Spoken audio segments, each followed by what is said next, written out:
A miles de kilómetros de Teotihuacán, otro imperio viviría un derrotero similar en medio del paisaje andino. En el actual territorio de Bolivia, al límite con Perú, se concentró uno de los centros urbanos más increíbles de Latinoamérica, Tiahuanacu.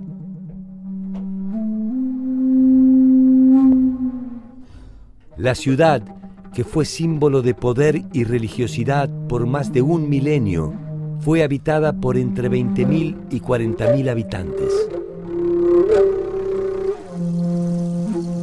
Avanzar sobre las huellas de los tiahuanacotas es sumergirse en las profundidades de los ritos y creencias del milenario universo andino. A partir de principios de nuestra era, gracias a la consolidación del territorio, el aumento de la población, la diversificación en la producción, los nuevos sistemas agrícolas que se van realizando en Tiahuanacu, el intercambio de productos, los excedentes, en fin, Tiahuanacu se transforma en un estado.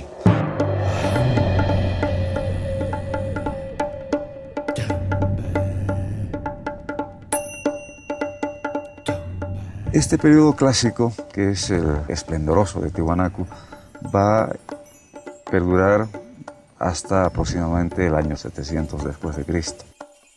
La época donde se construyen estos grandes edificios, es la época donde hay un predominio de carácter religioso, donde se van edificando los grandes templos. El templete semisubterráneo es una de las más enigmáticas construcciones del centro ceremonial. En sus paredes se multiplican las llamadas cabezas clavas, que han dado origen a innumerables interpretaciones. Se dice que representan al conjunto de razas que desde Tiahuanacu poblaron el universo. También que dan cuenta del carácter multiétnico de Tiahuanacu. Una versión más estremecedora le asigna un carácter intimidatorio que refleja las consecuencias de desafiar al imperio. De ser así, el templo no es solo una morada para los dioses, es también un primer atisbo de memoria histórica y una advertencia para los simples mortales.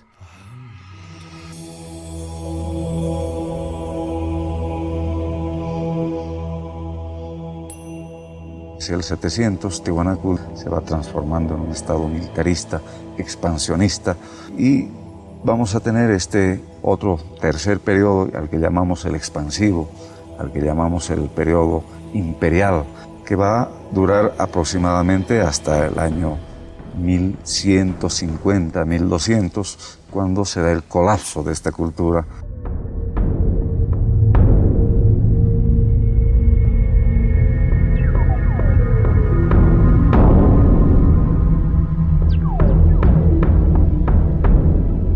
Tiahuanacu es una de las tantas ciudades emblemáticas de los Andes.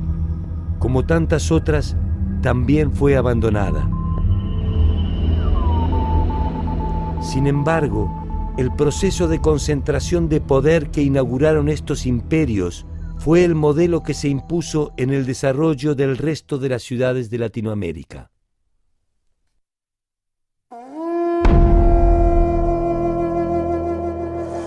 Los contactos entre los pueblos se hicieron habituales y el intercambio de bienes, servicios y saberes dio origen a nuevas ciudades cada vez más sofisticadas.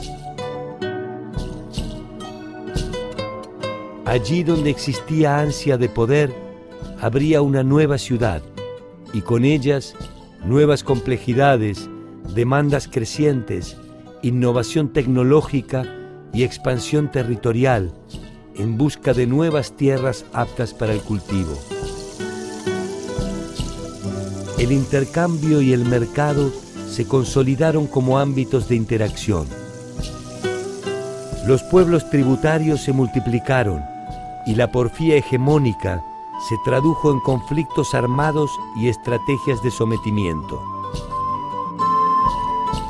militares, científicos, astrónomos, artesanos, escribas y comerciantes especializados son los nuevos actores del mundo latinoamericano. La suma de todos estos saberes se concentró en el territorio maya.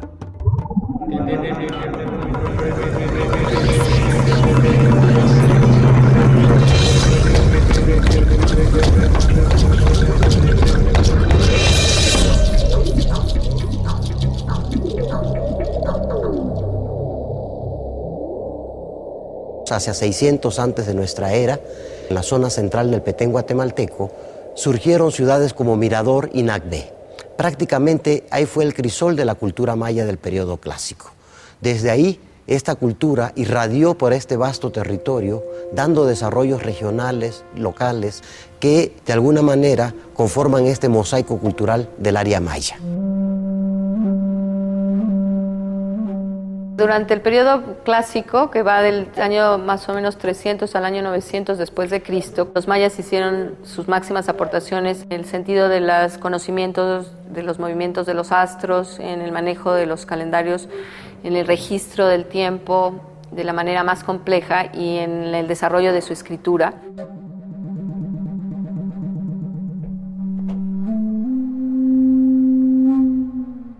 La escritura maya es el resultado de una evolución que se inicia en otros pueblos mesoamericanos, pero que los mayas llevan a su máxima expresión. Desde la época del evolucionismo, fines del siglo XIX, se marcó la escritura como la expresión que dejaba atrás la barbarie para entrar a la civilización. Desde el momento del contacto entre la cultura europea y el nuevo continente hasta nuestros días, el mundo occidental tuvo serias dificultades para entender la complejidad de estas civilizaciones.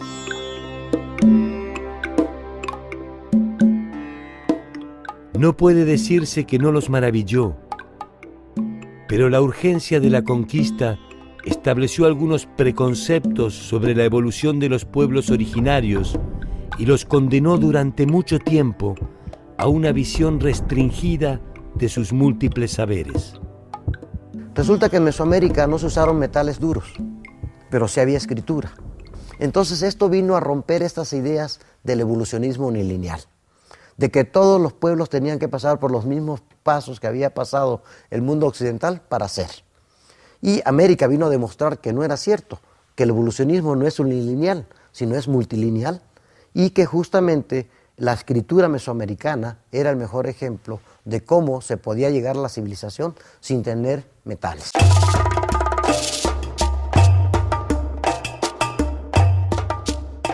La escritura y los conocimientos estaban reservados a la nobleza. Eran ellos los únicos capaces de reconstruir mediante la interpretación de sus símbolos la vida de sus reyes y la de sus dioses, que de alguna manera eran una misma cosa. La escritura mesoamericana no registra la historia del pueblo, registra la historia de los gobernantes. ¿Sí? Entonces, entre los verbos más comunes que encontramos es nacer, tronizarse, ser designado como heredero, jugar a la pelota, capturar, ir a la guerra, autosacrificarse, casarse, morir. Los mayas nunca estuvieron unificados bajo un poder político central. Cada una de las ciudades mayas floreció como capital de reinos que controlaban a pueblos tributarios circundantes.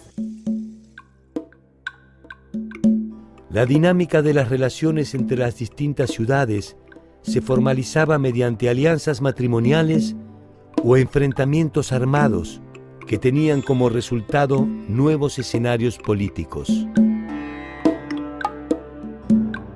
Este conjunto de encuentros y desencuentros nunca logró articularse en un poder centralizado, pero produjo un cambio radical en sus producciones materiales.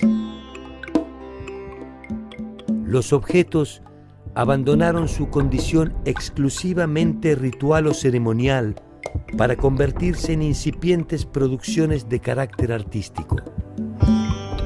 Por primera vez, las obras en Latinoamérica identifican a su autor.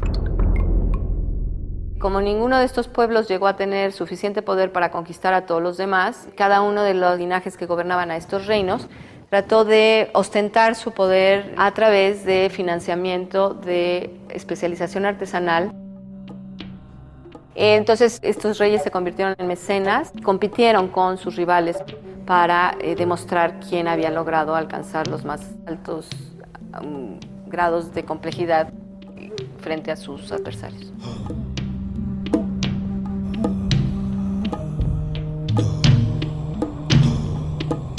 Entonces, en este sentido, muy semejante a lo que ocurrió en la Grecia clásica o lo que ocurrió en el Renacimiento italiano, la competencia o la rivalidad política se derivó en una competencia en cuanto a belleza y a estilización y a sofisticación artística.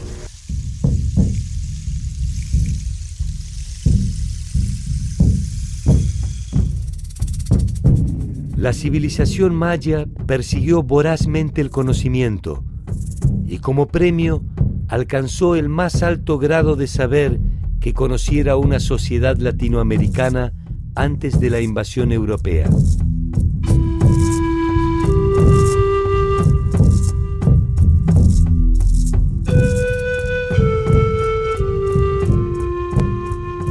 Hacia el año 1000 de nuestra era, este esplendor se había diluido.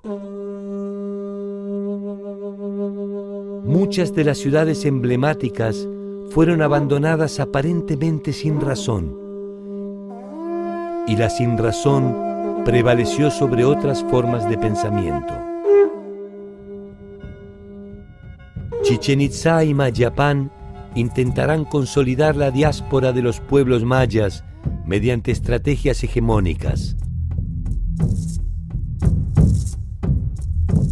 Hacia el 1450, el territorio queda fragmentado en provincias independientes entre sí. En tanto, hacia el sur y el norte del alicaído universo maya, se consolidan los dos procesos imperiales más desmesurados que conociera la historia de Latinoamérica.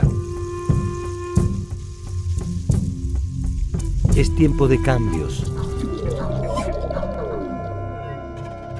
A todo amanecer le llega invariablemente su puesta de sol.